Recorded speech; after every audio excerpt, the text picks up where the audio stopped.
Welcome students in this video lecture of estimation and costing.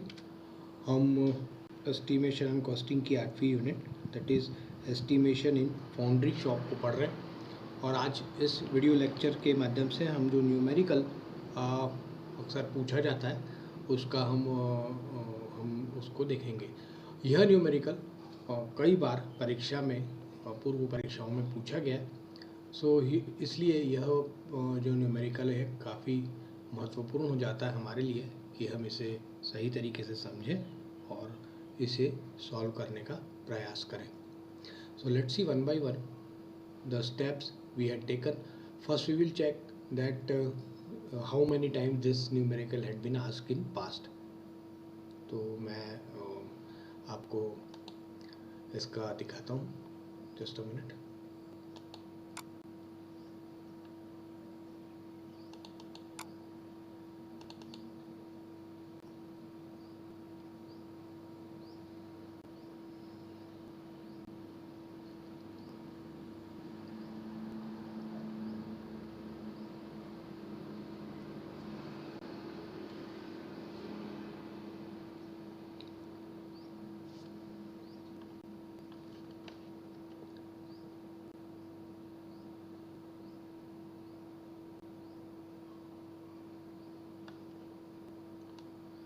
हम 8वें chapter को देखेंगे directly.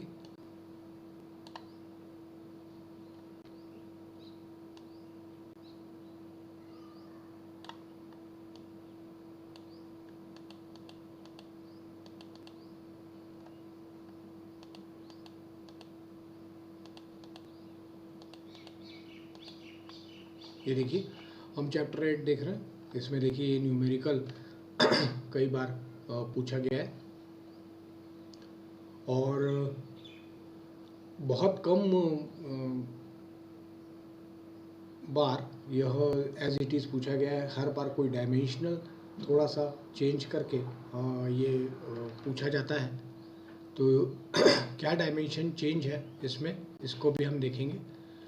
ये देखिए फिर से ये पूछा गया है, ये देखिए फिर से पूछा गया। इस तरीके से कई बार प्रश्न रिपीट हुआ है with some due changes in the dimension of the product. यह स्टेपफुली हम पहले भी पूर्व में जब हम मशीन शॉप एस्टिमेशन पढ़ रहे थे, साथ ही साथ हम चैप्टर 3 यानी कि मेंसुरेशन को पढ़ रहे थे, उस समय भी हमने इस टाइप की स्टेपफुली को किस तरीके से इसका वेट निकालना ये हमने पूर्व में कई बार देख रखा है।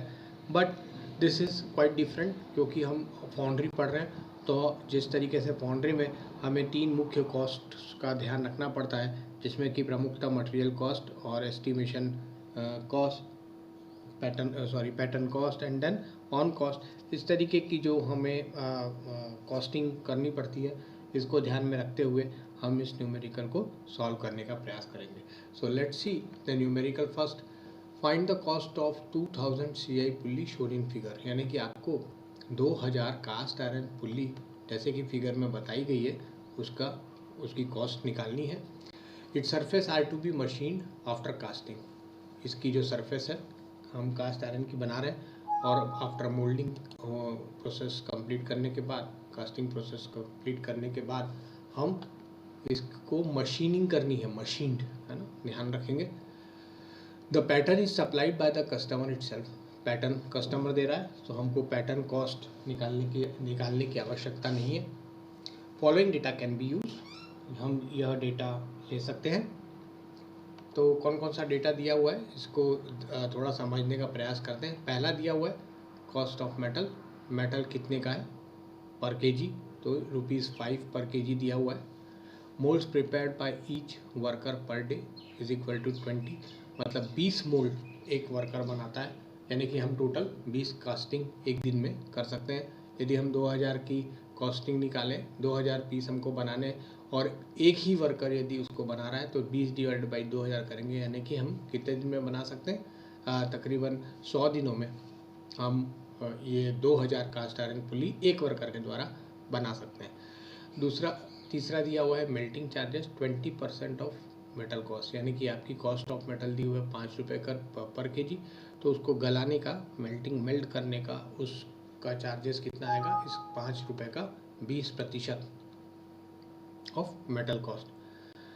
फोर्थ पैरामीटर दिया हुआ है that is machining allowance on each side में बी टेकन एज 2 mm। ये ध्यान से देखेंगे कि कभी आपको यह सेंटेंस, चौथा जो सेंटेंस है इस न्यूमेरिकल में, ये हमेशा दिया है कि नहीं, ये आप चेक ज़रूर करेंगे।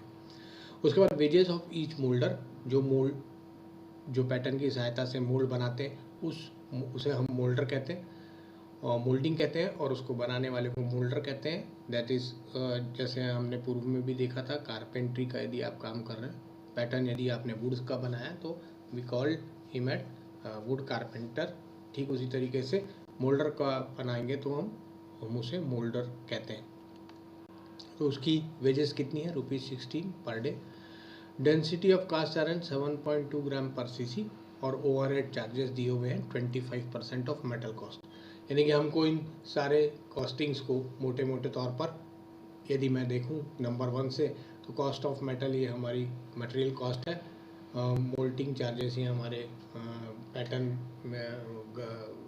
मेटल को गर्म करने के लिए लगने वाले चार्ज है, और ओवरहेड चार्जेस है 25%। तो ये हम इन तीनों को जोड़ेंगे और साथ ही साथ हम लेबर चार्ज जोड़ेंगे, तो we will get the total cost of 1 single cast iron pulley, और इसमें हम 2000 का गुणा करेंगे तो हम 2000 पुलिस की कॉस्टिंग निकाल सकते हैं। तो डायग्राम देखते हैं, और जिस तरीके से दिया हुआ है प्रश्न के पूर्व पहले सेंटेंस में ही कि find the cost of 2000 CI pulleys as shown in figure, यानी कि इस पुली में के निकालने वाले जो लगने वाले डायमेंशंस है वो कुछ इस तरीके से दिए हैं। यदि मैं चैप्टर नंबर 3 या चैप्टर नंबर 5 पढ़ता जिसमें हम मशीनिंग अलाउंसेस निकालते हैं, तो जब हम मशीनिंग शॉप के एस्टिमेशन निकालते हैं तो इसकी एस्टिमेशन की प्रोसीजर डिफरेंट है। यदि मैं आपको सिंपली बोलूं कि इसका सिर्फ वेट निकालिए, तो आप जो चैप्टर नंबर 3 में हमने निकाले, तो हम क्या करते, हम इस पार्ट को डिफरेंट पार्ट्स में डिवाइड कर लेते, इसे A, B, C और ये लास्ट वाला D, A + B + C - D। ये हमारी स्टैंडर्ड प्रोसीजर रहती वेट निकालने के लिए। बट हियर हमें थोड़ा सा इसमें चेंज है, because we have to consider this fourth sentence that is machining allowance on each side may be taken as 2 mm। तो हमको जो 2 mm है उसे कंसिडर करना है। हर बार आप जब भी ये न्यूमेरिकल आएगा आप उसे बहुत ध्यान से पढ़ेंगे और ठीक से समझने के बाद क्या पूछा गया है उसके बाद ही इसको सॉल्व करेंगे। क्वेश्चन आसान है बट हमेशा इसमें ट्विस्टिंग रहती है, कई बार पूछी गई है, जैसे कि आप क्वेश्चन बैंक में भी देख सकते हैं।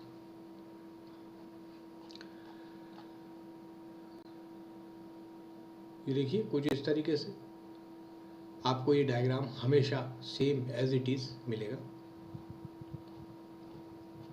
और आपको हमेशा ये चेक करना है कि number 4 machining allowance on each side is 2 mm दिया हुआ है कि नहीं दिया हुआ है। यदि मैं लास्ट प्रश्न को अभी वाले प्रश्न से कंपेयर करूं तो overhead charges 2.5% of material cost दिए हुए हैं, जबकि अभी इस न्यूमेरिकल में हमको 2.5% ही दिए हुए हैं। आई थिंक यहाँ 25 लिखा हुआ है।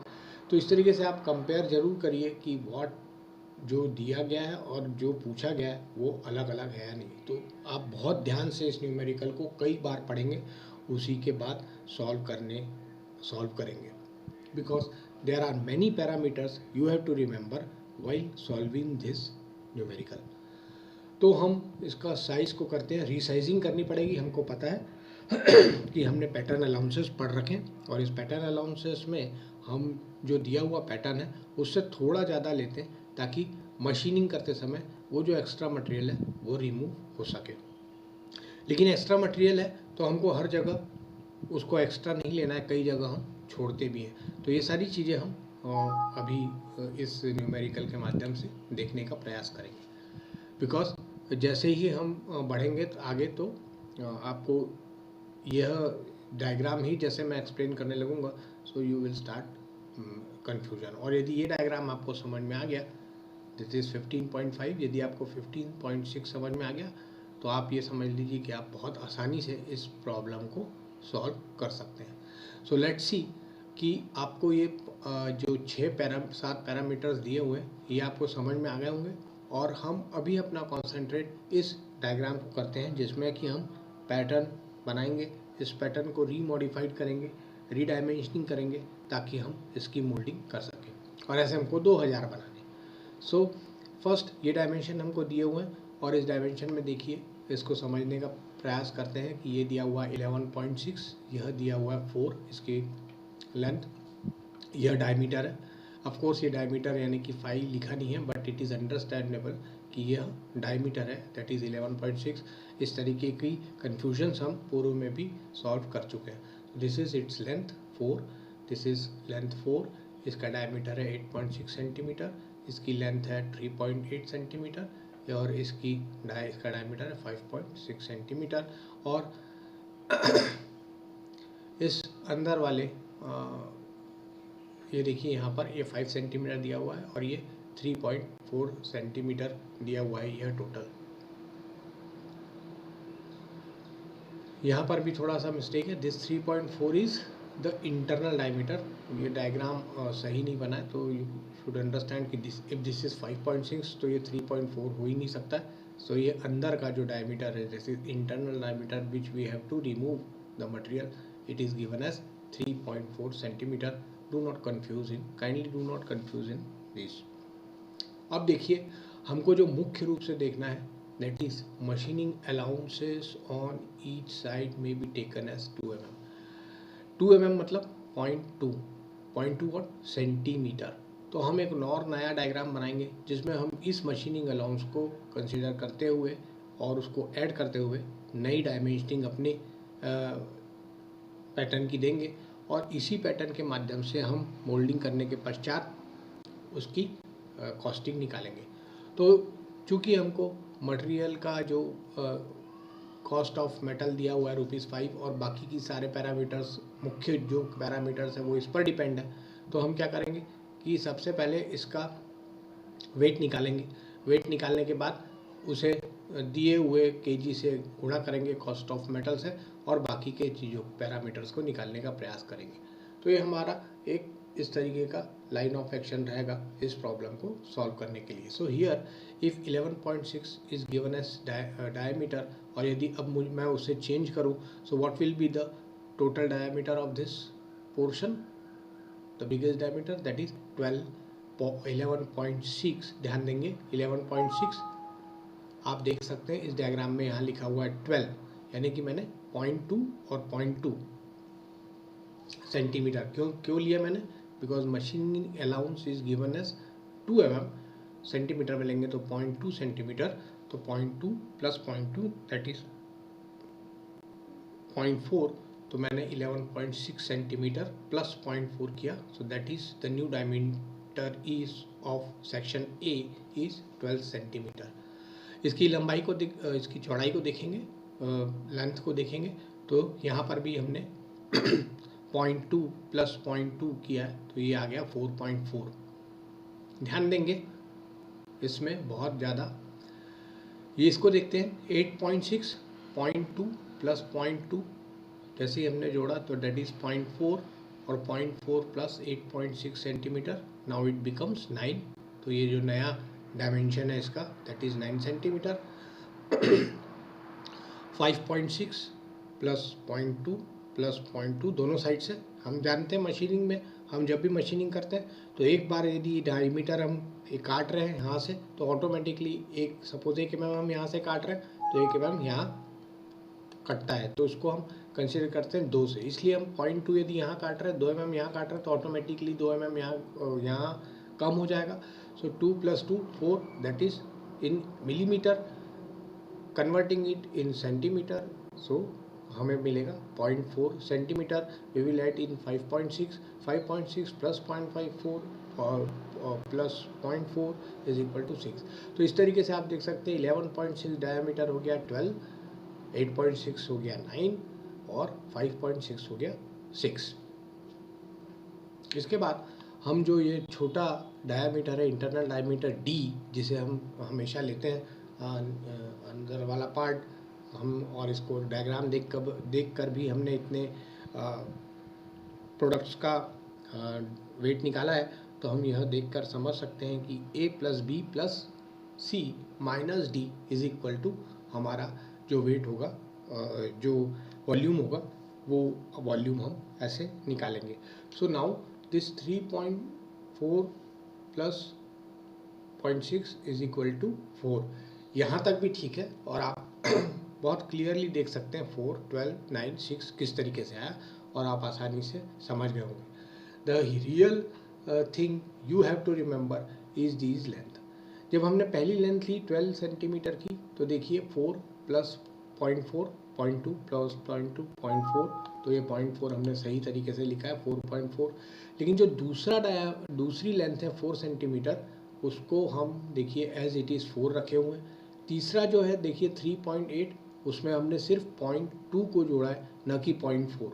इसमें तो हम ध्यान देंगे, फिर से मैं रिपीट करता हूँ, और यही इसमें ध्यान याद रखने की ज़रूरत है कि जब हम बीच वाली जो लेंथ ले रहे हैं, not diameter, diameter is different, 8.6 है, उसको हमने 9 ले लिया है, लेकिन जब हम उसकी लेंथ ले रहे हैं 4 सेंटीमीटर बीच की, वो एज इट इज़ रहेगी, और जो सबसे छोटी है 3.8 है लेंथ, उसको हम ले रहे हैं 4, यानी कि हमने इसमें कितना ऐड किया, 0.1 ओनली, नॉट 0.2। अब फिर से मैं इस लेंथ को समझने का प्रयास करता हूँ कि भाई मैंने 4 सेंटीमीटर को 4.4, 4 सेंटीमीटर को एज इट इज़ 4 सेंटीमीटर और 3.8 सेंटीमीटर को 4 क्यों रखा है, व्हाट इज़ द रीज़न। चूँकि हमको मशीनिंग करनी है, सॉरी, हम इस लेंथ को जब हम ले रहे हैं तो हम इसको कम कर रहे हैं। जब मशीनिंग अलाउंस लेंगे तो हमें यहाँ पर ज़्यादा मटेरियल रिमूव करना पड़ेगा। हम इसे बीच वाली लेंथ को एज इट इज़ रख सकते हैं, और ये जो सबसे जो छोटी लेंथ है 3.8 को हम उसे 4 रख रहे हैं, बिकॉज हमको इसको मशीनिंग करते समय बहुत कम मशीनिंग करनी पड़ेगी। The reason is why I had not taken this middle centre length as 4.4 or 4.2 if I am justifying this short one। तो इसका रीज़न ये है कि देखिए, हम हमेशा मशीनिंग जब करते हैं तो हम वही चीज़ों को कंसीडर करते हैं जो जिनमें वाकई मशीनिंग की ज़रूरत है, बिकॉज मशीनिंग और again raise the cost. Machining क्या करती है, कॉस्ट को बढ़ा देती है, इसलिए हम बीच वाले पोर्शन को एज इट इज़ रखते हैं, छोटे वाले पोर्शन में कम मशीनिंग करते हैं, that is only 1 mm we are machining, और बड़े वाले पोर्शन में हम 4.4 ले रहे हैं, यानी कि हमने 0.2 सेंटीमीटर जैसा कि प्रश्न में दिया हुआ है, उसी को ध्यान में रखते हुए हमने उसका लिया है। तो आप भी यह ध्यान रखेंगे कि जब भी आप इसको करें तो ये कैलकुलेशंस अपने माइंड में बहुत सावधानी से रखें। फिर से हम क्वेश्चन बैंक देखते हैं। अब आपको कोई भी इस तरीके का डायमेंशन हो तो आप ध्यान देंगे। यहाँ पर यदि 2 mm दिया हुआ है तो यह कितना होगा, 5.4 + 0.2 + 0.2 दैट इज़ 5.8। यह कांस्टेंट रहेगा 5, और यह कितना रहेगा 5.2। यह आपको ध्यान रखना है, इसको बिल्कुल भूलना नहीं है ना। तो आपका जो आंसर है वो किसी भी तरीके से हो, तो आप इस पुली को जब भी आप इसकी फाउंड्री कॉस्ट निकालें तो आप आसानी से निकाल सकते हैं। So let's come to our question again. अब हम इसको बहुत आसानी से सॉल्व कर सकते हैं, ये सब हमने पूर्व में करके रखा है। For calculation split up the drawing into simple parts ABCD। Volume निकालेंगे π/4d² इंटू L 4.4, दूसरे में स्टेप B में L 4, स्टेप C में L 4. Why I am giving a weightage to L? Because because I have not much changes in middle one and less changes in last, the minimum one. तो इसलिए हम इसको as it is रखते हुए इन सब के क्या करेंगे, कैलकुलेट करेंगे। वॉल्यूम ऑफ D को निकालेंगे, इसका 12.4 है, यह 12.4 है और 12.4 इसकी ये टोटल लेंथ है। हम ये ध्यान देंगे 4 + 4 + 3.2 इसको मैं आपको कैलकुलेटर खोल के बता देता हूँ, just a minute, we will calculate it here. जब हमने इसके डायमेंशंस को रिकंसीडर करके यह नया डायग्राम बनाया, उसमें हम देखते हैं पूर्व में कितना था, ये 3.8 + 4 + 4 = 11.8 है। हमने अब जो नया डायमेंशन लिया है उसमें ये इसको लिया है 4.4 + 4 + 4, यानी कि 4.4 + 4 + 4 = 12.4, और यही 12.4 हमने कंसीडर किया है, यही 12.4 हमने कंसीडर किया है इसके डी सेक्शन के लिए। ये देखिए 12.4 ये हमने लेंथ ली है, 3 इसकी इंटरनल डायमीटर है, क्योंकि हम ए + B + C - D करेंगे, तो हमने यहाँ से टोटल वॉल्यूम निकाल लिया। I am not going into that much depth because we have seen it earlier many times. उसके बाद हम वेट निकाल लेंगे। 0.0072 ये क्यों दिया हुआ है, बिकॉज सेंटीमीटर में है, सेंटीमीटर से हमने डायरेक्टली केजी यानी 1000 को हमने डिवाइड कर दिया है, तो हमारा जो आंसर आया दैट इज़ 5.6 kg वेट आ गया। ये हम पूर्व में कई बार कर चुके हैं, we will not go into that much depth now. अब हम एक्चुअल कैलकुलेशन की ओर बढ़ेंगे, जिसमें cost of each piece is determined by as under. तो मटेरियल कॉस्ट निकालेंगे 5 kg, 5 रुपये ₹5 पर kg दिया हुआ है, तो 5.6 kg जो हमारा है उसका हम निकालेंगे, तो हमारा मटेरियल कॉस्ट आ गया 28 के लिए। ये जो कॉस्टिंग हम निकाल रहे हैं ये हम सिर्फ एक पीस के लिए निकाल रहे हैं। मेल्टिंग चार्जेस दिया हुआ है 0.20 ऑफ 28, मटेरियल कॉस्ट का 0.2%, तो ये आ गया आपका 5.60। मोल्डिंग चार्जेस दिया हुआ है 16/20, तो ₹0.80। ओवरहेड चार्जेस दिया हुआ है मटेरियल कॉस्ट का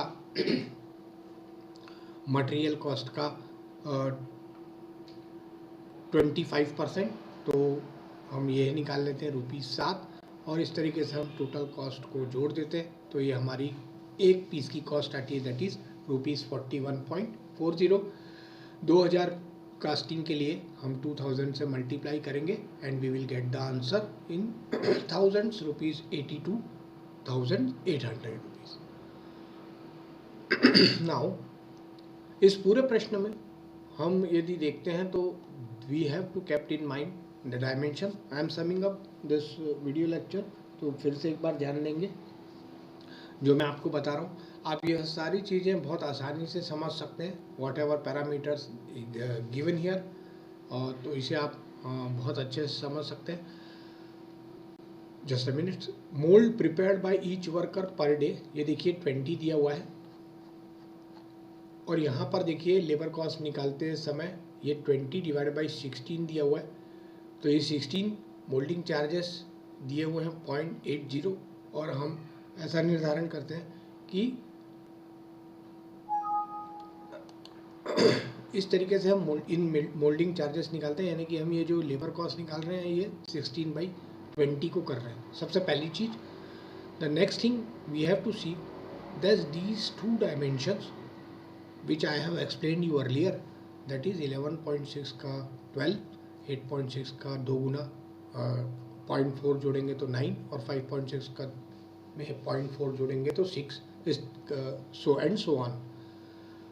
Now here 4 plus 0.4, हम जो बड़ा हमारा डायामीटर है 12, उसमें हम जोड़ेंगे 4 + 0.4, इस डायामीटर को हम कांस्टेंट रखेंगे, और इसमें हम सिर्फ 0.1 का 0.1 को ऐड करेंगे, 0.1 + 0.1 that is 0.2, so 3.8 becomes 4।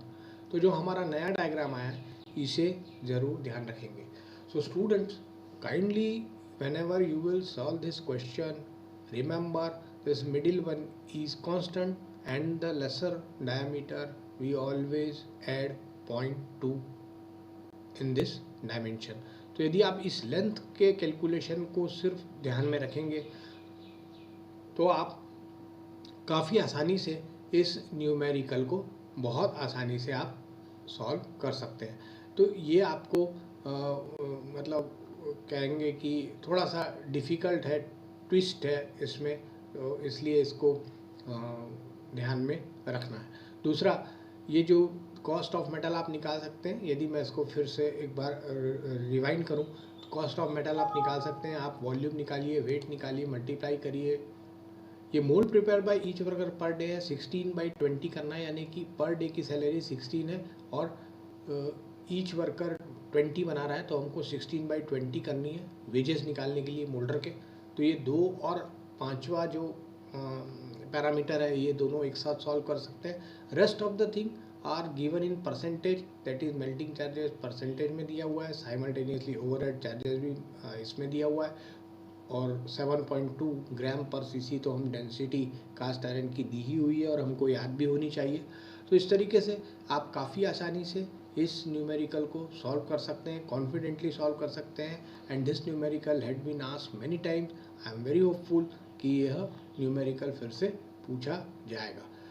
So here I will end this video lecture of forging shop, and in the next video lecture we will try to solve another numerical. Until then, thank you very much for your kind attention. Thank you.